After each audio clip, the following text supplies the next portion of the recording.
Today marks 65 years since the Calgary Stampeders played their first game at McMahon Stadium.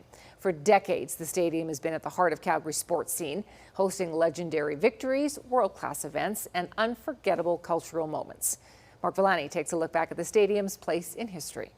The year was 1960 when construction crews broke ground on a massive structure near what was then the edge of Calgary. Built in just 103 days, McMahon Stadium was born thanks to a $300,000 investment from brothers George and Frank McMahon. I was 6 years old when the stadium was opened up. I remember that it was really exciting and it was kind of mind-blowing, to be quite honest. It's always sort of been like the place, right? It's been the place where you feel like you kind of almost made it. Back then, the Calgary Stampeders were the biggest attraction in town, and CFCN television showed many of the games live, but it wasn't always touchdowns and celebrations over the years. The Save Our Stamps campaign in 1986 helped to sell thousands of season tickets to keep the team alive. Without that support, the club might not have made it. Stan Schwartz was McMahon Stadium's manager for nearly a decade. He led upgrades for the Queen's visit in 1990 and the world-famous 1988 Winter Olympic ceremonies. 60, 70, 80-hour weeks, leading up to the Olympics. A real challenge, but I think most people enjoyed the experience. McMahon Stadium is a hub of Calgary's community spirit, hosting halftime spectacles along with rodeo performances and displays of Indigenous culture. It's the site of famous concerts and the 1997 World Police and Fire Games.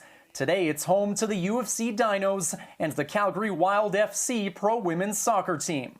Program from the very first game at McMahon Stadium. But some historians still like to look back on the good old days. I just started collecting programs from every game, and I got team pictures from almost every year, individual player pictures, and all kinds of footballs, jerseys, helmets. Historical items like this 1960s team banner, an old Stampeders doll, the inaugural Stamps jersey, bumper stickers, even a candy dish to commemorate the stadium's opening. Over the years, McMahon has seen its share of facelifts, from a new scoreboard, upgraded turf, and an expanded concourse, but some think it's time for a replacement. I think it's terrible. I do. And while there's no plan yet for the building's future, the McMahon family hopes its legacy continues, including next year when Calgary hosts the 2026 Grey Cup. The fact that it is still here is a great testimony to how well it was built. I don't know that Granddad knew that in 65 years the stadium would still be standing. It's still doing what it was supposed to do, which was bringing people together. Mark Villani, CTV News, Calgary. And we have much more on McMahon Stadium's history on our website.